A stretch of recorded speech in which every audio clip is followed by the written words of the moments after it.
Yesterday, my girlfriend and I watched Rescue from Whakaari on Netflix.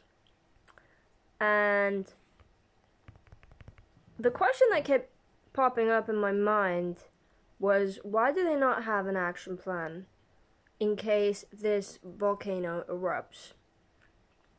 So if you haven't seen it, you're gonna have to either watch it or have a quick look at what it's about. But essentially, it is a group of tourists visit a volcano, an active volcano, on an island called White Island in New Zealand, and this volcano erupts while they're on this little island, and they all get scorched, and approximately 20 people die.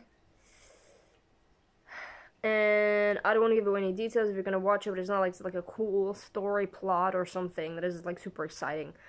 But like, I still don't really want to ruin it if you're gonna watch it, because I mean it makes an impression.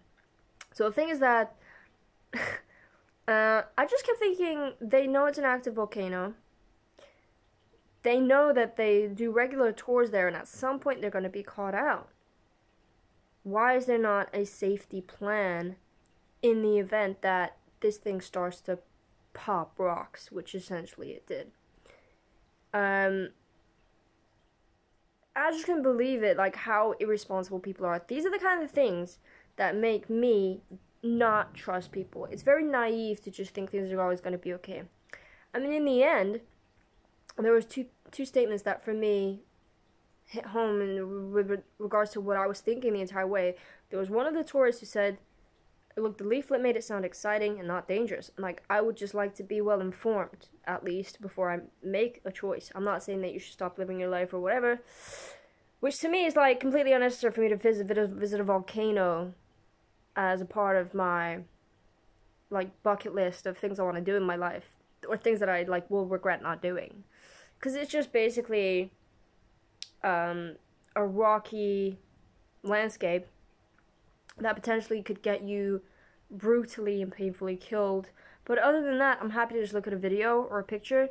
There are other beautiful, non-dangerous things that I'd rather be spending my time and money embracing. I'm not one of these people that needs to hike on narrow, like, paths that are super high up in the sky, where one slip of the foot will end my life. I don't need to take that kind of risk to feel like I did something amazing.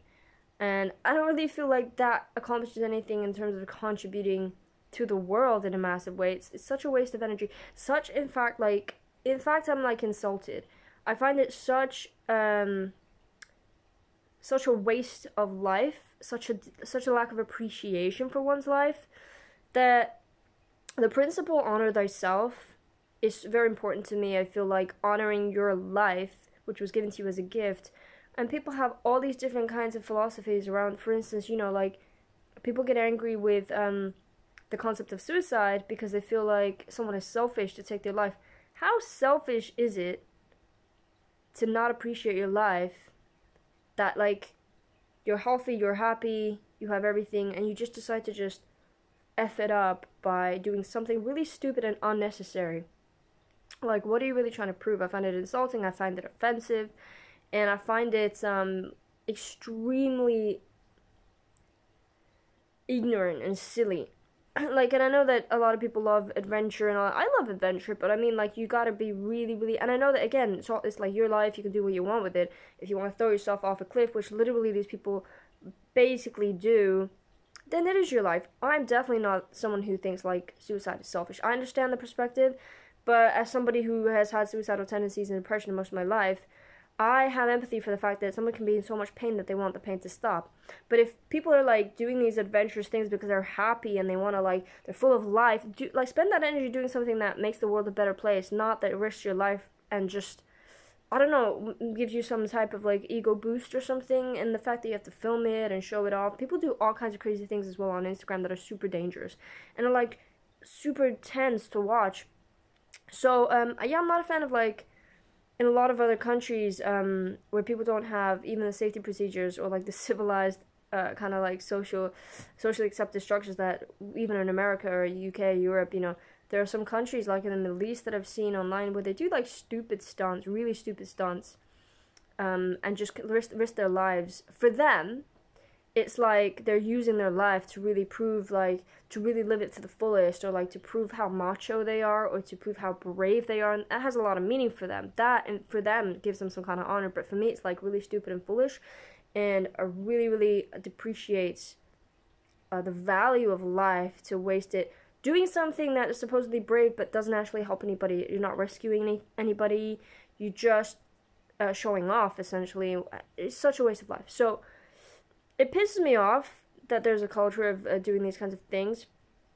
However, so it made me think about something. My partner, when we were in Tenerife, in the Canary Islands, wanted to go and visit this volcano.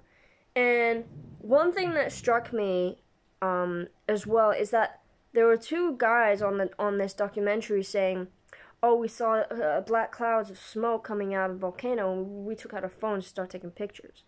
And I was like, this is such a like privileged mentality where you live such a cushioned life that you lose your instinct for danger. If I see a white cloud of smoke coming out of the volcano, which already is risk enough, it definitely is gonna like signal me to some potential threat. And what struck me was that it was like these two males, and then it was like their partners, their female partners, who were like, I knew exactly what was happening right in that moment, and I said run, because that is the normal reaction when you're at a volcano that is active and you see like black clouds of smoke coming out. It's not take out your phone and start taking pictures, because not everything is a tourist attraction, and not everything is like for Instagram. People like stop. They don't have an instinct. They don't have the correct fear instinct like operating intact anymore. Like a sense of danger for your survival. I mean, it's just so stupid, and it's one of the things that really scares me about my partner, because she has that kind of privileged mentality, I guess. Like, she's very, very airy-fairy, and just doesn't really have that great of an instinct, like that risk assessment sort of like instinct, where you're safety cautious, you're safety conscious, you're just cautious, you're like aware of risks, and that you take measures to prevent them. I'm someone that people will call me really like, oversensitive, or like, oh, don't be so scared. And I just find it really ignorant and stupid. And I think these are people who have not been through enough in their life that they care that much about, safety. Like, it's the classic sort of ignorance that I mean, so that's what that guy said. I would like to, there are people that are even, like, more judgmental and critical than I am, and would say, like, well, you're stupid because you should do your own research, you should be educated, everybody knows an active volcano can go off. But I'm not that harsh, because I didn't know. It's not something that I would research, because I don't have a desire to go and see volcanoes. So, one of the tour guides at the end was like, it's one of those things that it can happen, but you just never think it's gonna happen to you. And I'm like, that's the classic privileged, stupid mentality. Like, you live a life where everything is comfortable and you don't think for yourself. So, and then it happened, and it was such a disaster. What I was happy to hear, luckily, is that they did shut off access to this volcano, to this white island, since that incident. However,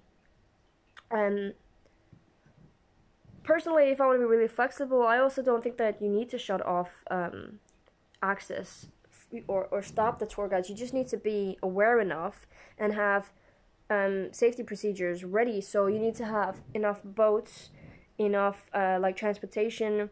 You need to be aware. You need to inspect, like, there are no signs of activity days before the tour, even if that means that you need to do less tours or whatever. You don't need to completely shut it off, because at the end of the day, the rest of the world has volcanoes that are still full of tourist activity. Nobody else is going to stop. So, this is not even the best part of it. This is just the introduction as to why I came across this article that I'm going to share with you. So when we were in Tenerife, my partner remembered that when we were in Tenerife, there was an active volcano that she wanted to go and do a tour of, and I was like that doesn't sound safe. A volcano. I don't want to go anywhere near it. And I remember she was like, "Oh, it's fine. You know, people do it all the time." And so after we saw this, she definitely changed her mind about it. I mean, these people were burned alive by steam, not even lava. Steam that was 200 degrees Celsius. I'm pretty sure that's what they said. That's twice the temperature of boiling water. The steam burned off their skin, but did not burn their clothes. It burned through their clothes and peeled off their skin, all over their body.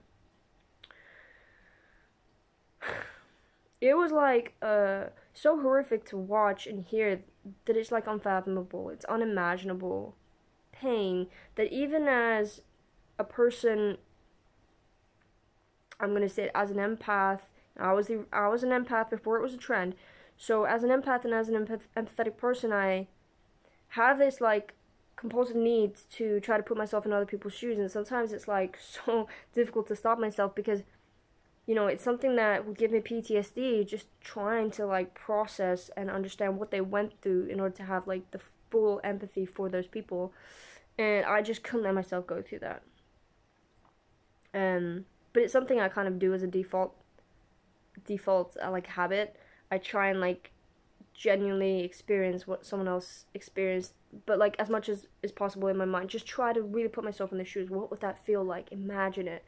And like I couldn't do it to myself, and it's only very extreme things that I just would block myself, because I just felt like I was gonna have PTSD to even just imagine that for like a second. And they literally went through it, and you know, it was hours before they got help. And what shocked me though was how strong. It's one of those situations where people say like it's magical how strong the human body and mind can be, and what you can really cope with, a lot more than you think, you know. I mean, that doesn't apply to everybody, because some people died right away, and I don't even know exact situation they would have been in. You know, it was hard to tell where people were when this thing was going off, but it was going off for an entirety of 2 minutes. Luckily, it didn't go off again, but, you know, some of the survivors, freaking hell, with what they went through, managed to function for hours after, and then slipped into a coma and lost consciousness. Other people lost consciousness right there on the island and never got off and were left for dead, because I guess people assumed they were already dead. But the people who were able to scream for help and be heard, you know, and got taken off, there's two of the guys that were talking that, you know, were like, the guy, like one of the guys was functioning to the point that even when he was at the hospital, like an hour, 2 hours later, he was still thinking, oh, I should let my mother know, and like was calling his mother. Yeah, that's like clear thinking. I would not be worried about letting anybody know. All I would be worried about is myself getting through this. That's like incredible strength. And then he was in a coma for like a couple of months or whatever. So it's like he really waited to get through this situation, make sure his wife was okay, make sure his mother like knew. All he said to his mother was, we were at a volcano on an excursion and it went off. We're at the hospital now, I'll update you later. Like, he didn't say anything else. And well, that's what you heard on the call. And then and then he just says that he like was in a coma for a specified amount of months, which was like crazy that he went through all that pain and he didn't lose consciousness. Because in my mind, when you go through that kind of excruciating pain, you would kind of pass out. Your body, like by instinct, shuts off your consciousness, so that awareness of the pain, so you don't have to feel it. But I guess it depends on somebody's threshold, and that kind of like mental strength, you know, or the reserve of mental strength that they have based on what they've been through up until that point. Who knows? Maybe that's the first traumatic experience he's ever had, really.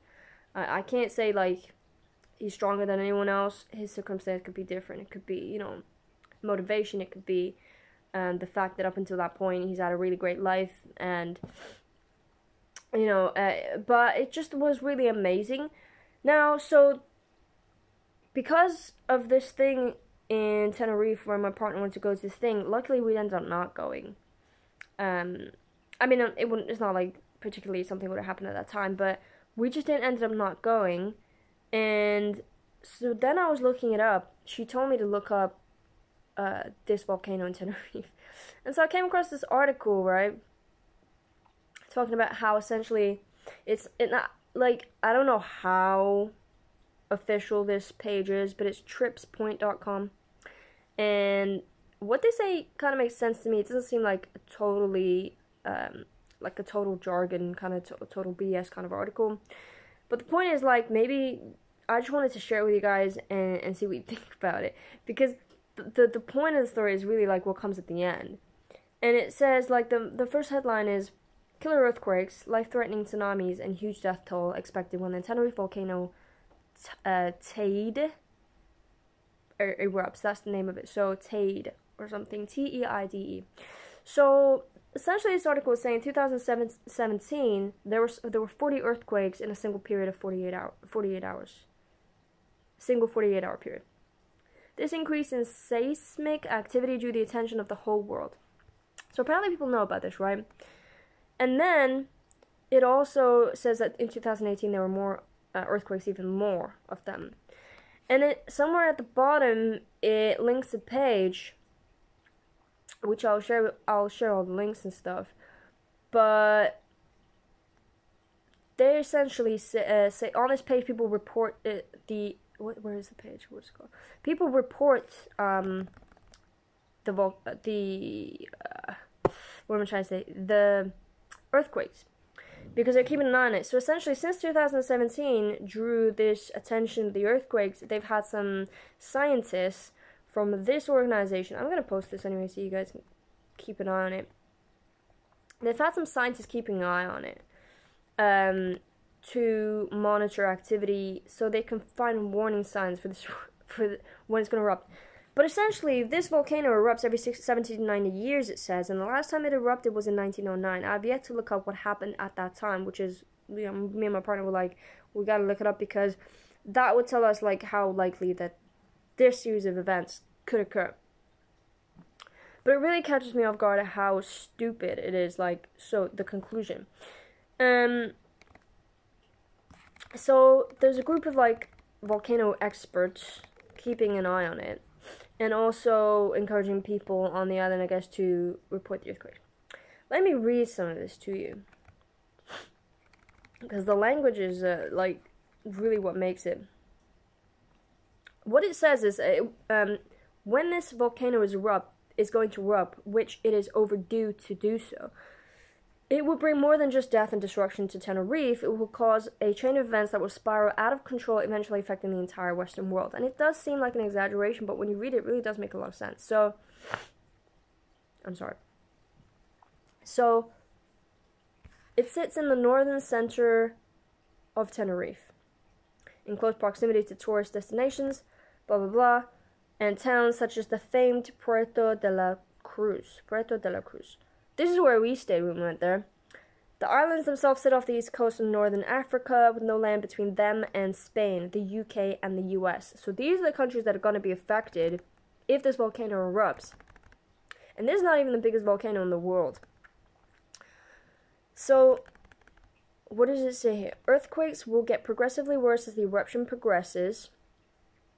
Here it says, the ground is shaking nearly constantly. More than 270 earthquakes struck in a 1 week period of 2018. So almost as soon as you steady yourself for one quake, another hits. I can't believe that I haven't heard about this, right? I will do further research, but again, even hypothetically, if this was possible, right, it's the conclusion that really gets me. So the earthquakes will progressively worsen as the eruption progresses. If you do not get to safety in the immediate vicinity of the island, you will choke on the ash and die.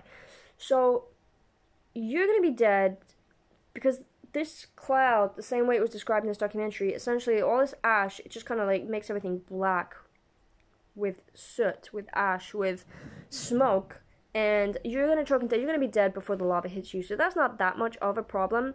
Your body will immediately melt, though.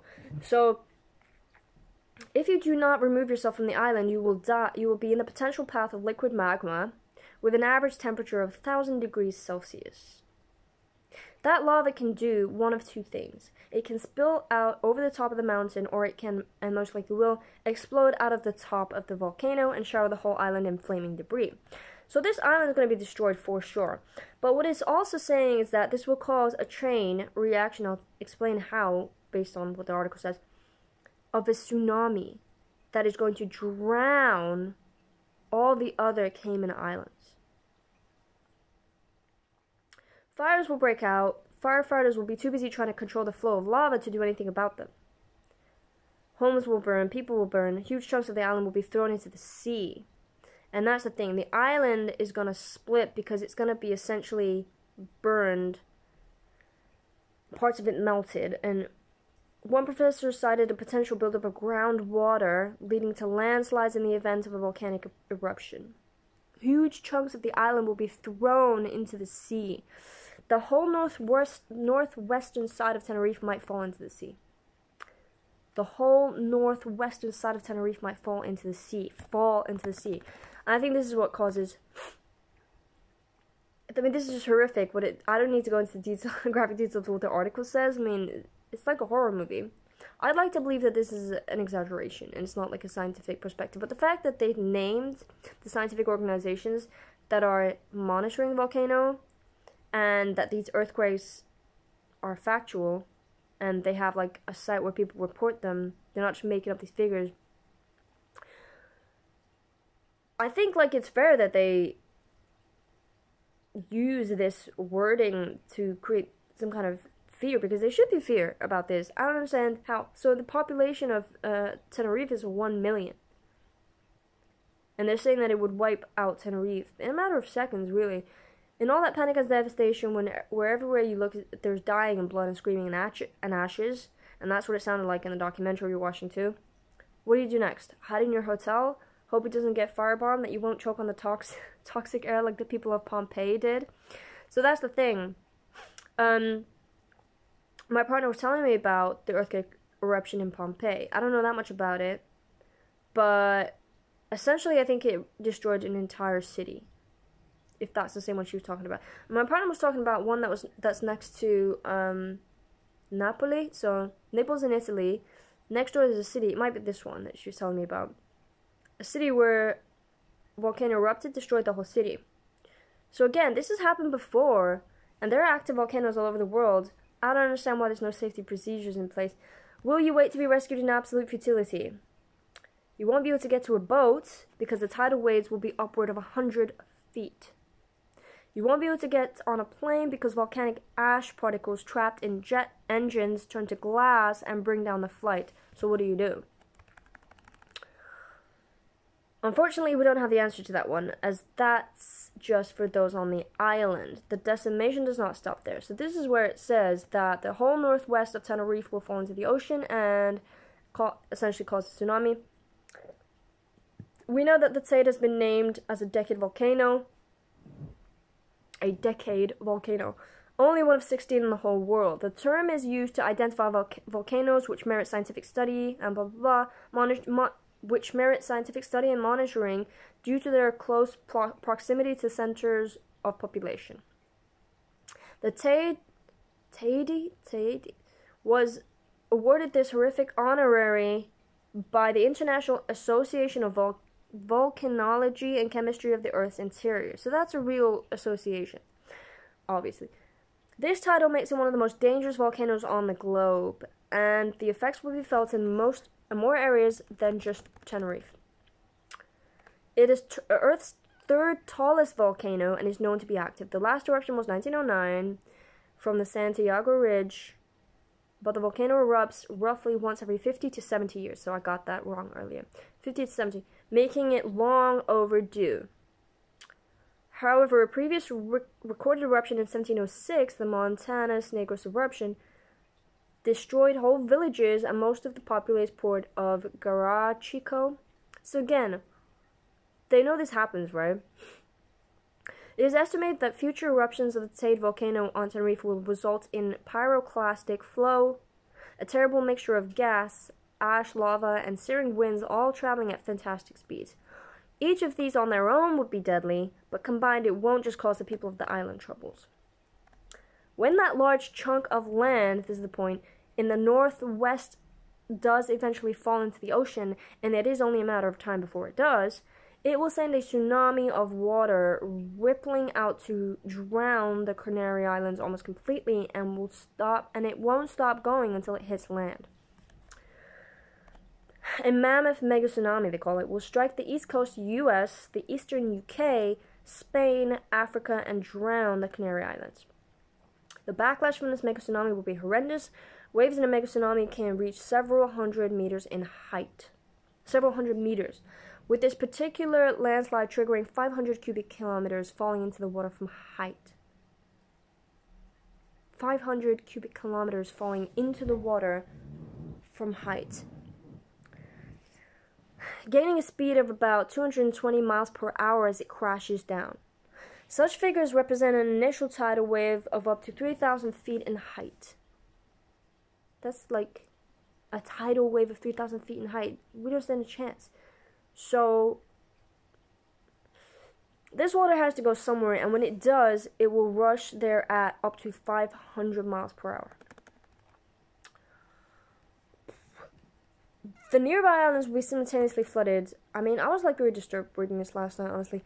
The nearby islands will be simultaneously flooded, and that water will continue on, sending a huge surge echoing across the ocean. Scientists theorize, I don't know which scientists, this is the kind of thing that'll make me think, well, is it 100% true what they're saying? Like their estimations, like where is it coming from? Scientists theorize that such a wall of water could work its way up to 12 miles inland, destroy coastal towns and cities, and completely drown the lowlands. Given the flooding the southern UK already experiences, this will end in whole areas being completely wiped out. I'm not sure exactly which places they're pointing to, but I'm guessing it's mainly coastal towns and cities. The case will be worse on the northeastern coastline of Africa, with towns and cities being destroyed as the 3,000-foot wave crashes into their shores at 500 miles per hour. The force and speed will kill and consume all in its path. Low-lying land masses will be completely drowned out. There will be more death and destruction. The western coast of Spain and Portugal will be smacked hard with that same water. Portugal will be smashed. Ancient landmarks will be destroyed forever. Whole parts of Portugal will now be underwater. The lowlands of Spain will become flooded and food production will be affected. The majority of the Spanish population live in coastal areas, which is why we love Spain, but a high death toll is expected. There's a lot of coastal regions. Along the entire eastern edge of the United States, flood defenses will fail. Ships will be wiped from the map and whole cargoes lost. If the Tenerife volcano erupts,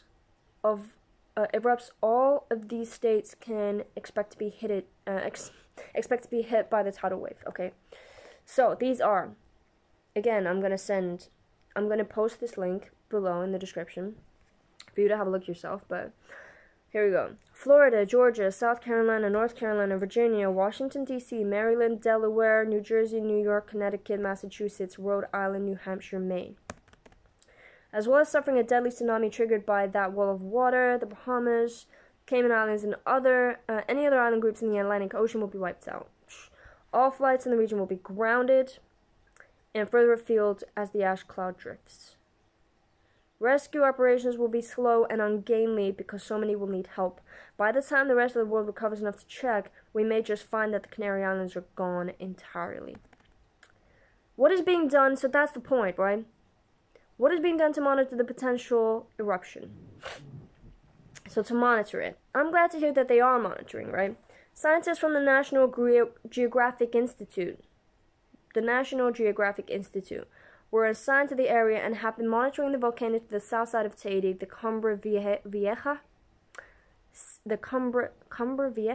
since back in 2017. So we were near here and this is, I think, where my partner wanted to visit. Back in 2017 when the earthquake started. So, pH levels of the soil and water have been taken, conductivity readings were made, gaseous activity and temperature readings were all monitored for activity. The aim of this was to try to make account for a raised period of activity throughout the region and try to gain some warning of when it might erupt again. That's coming from the Independent, I'm guessing 2017, but Independent is spelled wrong, it's spelled independent. I'm not sure if that's a real thing. So, is it thought that both Cumbre Vieja and Teide National Park are overdue for eruptions? Sorry, it is thought that. Scientists are working day and night to determine any differential factors that may indicate the arrival of the eruption. Nearly 1 million people live on Tenerife alone, with it being a popular tourist destination for many Westerners. If the volcano erupts, flights will have to be grounded, and every one of the Canary Islands will be in imminent danger. And then it says you can stay up to date with earthquake monitoring in the area by visiting Volcano Discovery. Again, I'm going to post the link, but the link is in this article anyway. And this is my favorite part, which validates my point of how stupid humanity really is. How stupid are our world leaders? I can't think of a reason for this, right? Is there a disaster action plan in place for Teide volcano eruption? There is no official action plan in place for to evacuate or deal with this disaster. There is no official action plan in place to evacuate or deal with this disaster. Why? They have all this information, which sounds disastrous, and I don't understand why they don't want to interrupt anyone's life just to prevent, the loss of those lives. 1 million on the island, and then there's more on the Canary Islands, and all these surrounding countries, including the USA. So my first thought is is it because they're tourist hotspots and they contribute to their economy and they make money, so they don't want to evacuate the country. They don't want to but why do they have no action plan? Maybe if they have an action plan, they don't even need to tell people to scare people. They don't want everybody to move country, leave the island, or they don't want people to stop coming to the island, stop coming to the volcano as tourists. If it's all about money, they can have an action plan that isn't publicly advertised. It's not like everybody's out there reading articles like this. So the fact that this information is here but they have no action plan to be heard of is crazy to me. So it just says if you happen to be in the area when this ticking bomb goes off, then you are in serious danger. The National Geographic do have some tips for you though. If a volcano erupts nearby, you are to evacuate only when told by the authorities to do so. I'm not sure if that's because you're more likely to survive if you kind of are protected from the ash and smoke, or they need to have some preparations in place or something. But you should stay indoors and only leave the house if you have to avoid debris or lava flow. If you do leave the house, wear a face mask or cover your mouth with a damp cloth and ensure your arms, legs, hands, and feet are all protected. This is all crazy to me, though, because they just said the island's going to fall into the ocean. And, the entire thing's gonna essentially be, on fire. I don't want to be anywhere near the lava that I have to, ensure my arms, legs, hands, and feet are all protected. I don't want to be in a position where I would have to do this. For me, this is, very, very irresponsible. This is very, even in thinking. Because even when you create an action plan, rarely things go to plan. So you got to really have, a plan that is solid, and then you have a backup plan, and your plan is way ahead. I'm always way ahead. As soon as I sense danger, I'm gone. This to me sounds horrific. I don't want to be in a situation where there's lava flowing in my direction and I'm worried about covering my arms and legs, because I don't really think it's gonna help that much. In the event of the Teide erupting, you have a dual threat to deal with. These tips just don't seem sufficient in response to all these threats that they're naming. When that mega tsunami smashes into the other countries, it will begin to recede. I mean, does it matter? Like, the island is underwater, isn't it? The current will pull it back to Tenerife, and the island will be flooded after being molten ash for potentially whole days. So for whole days, essentially the island's going to be molten ash. It's going to be burned through several days before the tsunami makes its way back. So what is the point even? Like, does it matter? People are going to be long dead. It is this dual threat of both volcanic ash and torrential waters that make the Tenerife Volcano on Tenerife a terrifying prospect. So I don't understand what they're saying, because from what the impression I get, I mean, the words are very clear. The current will pull it back to Tenerife, and the island will be flooded after being molten ash for potentially whole days. How is anybody going to survive this lava spreading across the island? How are you going to survive this, that you need to even know about this, like, this water coming back? So essentially, this sounds to me like one of those things where people talk about, like, the world ending, and like another Noah's Ark, where nature, like, has a tantrum and destroys large portions of the earth at once, and everything that's on it, just like we're just ants. In the event of the state erupting, of the dual threat to deal with, the blah blah blah blah blah. If you happen to be in one of those affected areas, hopefully not, I'm planning to go in the opposite direction. Affected by the tsunami as a result of the state erupting in Tenerife, then hold on, we have tips for you as well. I don't understand this article. I don't understand this part at the end. Like, no action plan, but we have some tips, which are probably not going to help you at all. If you live in a coastal area, you ought to familiarize yourself with flood warning systems. But why? The entire island is molten ash. So, you're long gone before the flood happens, right? Have an evacuation plan that leads to higher, more protected ground, and know the weather to look out for. Again, this seems useless to me. Higher than what? Didn't they say that it was going to be 300 feet, this wave? And that, like, this volcano is going to be showering. I didn't read this part in the beginning. Like, or maybe I did. It said, like, it could either flow or it could, like, explode and shower this lava, this fluid magma. Is that what it called it? So, maybe that's not what they called it, but this lava, essentially, this fire, it's like acid at 1,000 degrees Celsius. So, if this is just going to be showering, I mean, what's the use of any of these tips? I mean, like, how likely is it it's going to keep you as safe as you want to be? This just seems, like, ridiculous to me, after the point where they're like, there's no official action plan. But essentially they're saying each man for themselves. This is what you have to look forward to. These are some basic tips, but the logical thing is to get yourself an action plan that if they say it's erupting, you get the hell out of there. But do you really even want to be in that situation when you have to get the hell out of there amongst 1 million other refugees seeking refuge from this natural disaster? It's going to be impossible. It's going to be very difficult. You're going to be fighting over people. Well, this is saying if you live in a coastal area, essentially, I guess, meaning, like, one of these other countries. You ought to familiarize yourself with flood warning systems, but still, like, 500 miles per hour? I don't, like, it's not really about the flood. It's about the deep impact, isn't it? Have an evacuation plan that leads to higher, more protected ground. So I guess, like, in deep impact, people were on helicopters. They ran up to, like, the top of the mountains or whatever they were running to.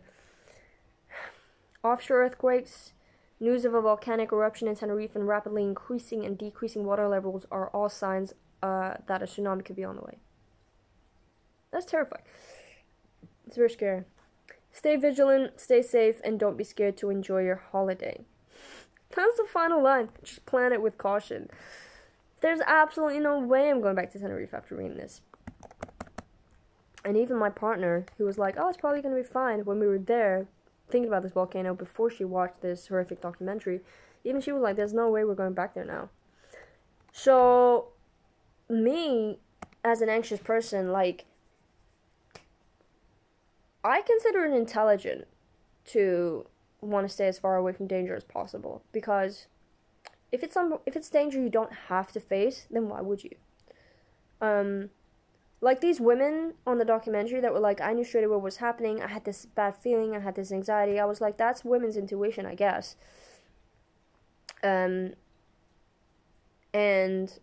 I think often when people struggle with anxiety, there's probably a good reason why they have it.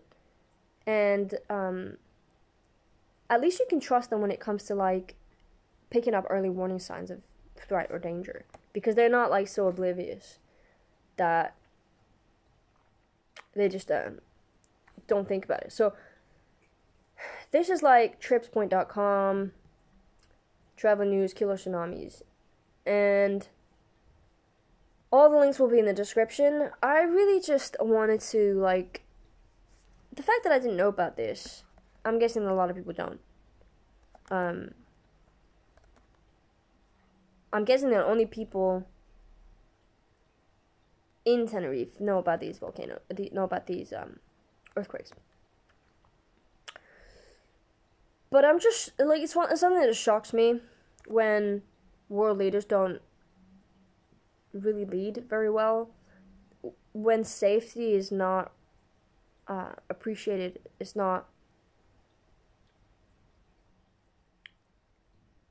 things are not, like, anticipated enough to value a safety plan. You know, the people who have money and resources are not worried enough about the well-being of people to protect them from this type of imminent danger and prevent it from happening. Way before. There's no point in, like, waiting for it to happen and then basically trying your best to do nothing, because there's nothing you can do but, like, pretending to. You can't send boats, you can't send planes. So there has to be some, like, since they've got people monitoring it, I mean, what's the point of monitoring it if there's no action plan? So once these scientists say, oh, there's been heavy activity, it's very likely going to erupt in the next few days, what are they going to do? Start planning, like, their action plan at that point? And it's like, within a few days, they're going to, like, evacuate everybody, or there's going to be no organization in this when there's so many people involved. How are you going to evacuate 1 million people? And where are you going to evacuate them to? So that conclusion was, after this horrible article to read, which I'm glad I did, because I'm glad I know. But I'm guessing, like, there's lots of stuff like this out there. This is like a travel website. This is World Travel News. They have, like, a newsletter for important information for people who want to travel. So yeah, this really shocked me yesterday, the documentary, and then reading this. So I wanted to share it because, partly because I want to vent, and partly because I want to know if anybody can explain to me why, in this kind of situation, you know, why there would be, like, no action plan, without being condescending and without being judgmental of me and my sort of ignorance or lack of understanding of the situation. But it really kills me to read something like this and then hear at the end that there's no action plan. As such a safety conscious person, and someone who, like, values life and doesn't want to see, like, millions of people die unnecessarily. And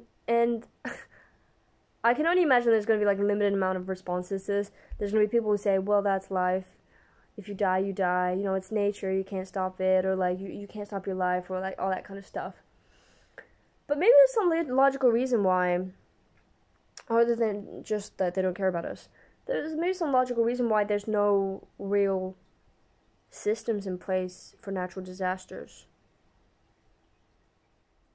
But anyway, I thought it would be, like, an interesting thing to share, because I think people should know. I mean, maybe you were planning a vacation to Tenerife, Or maybe you'd be interested in this documentary because you're somebody who likes to take, you know, go on adventures. So my partner actually watches a lot of survival stories.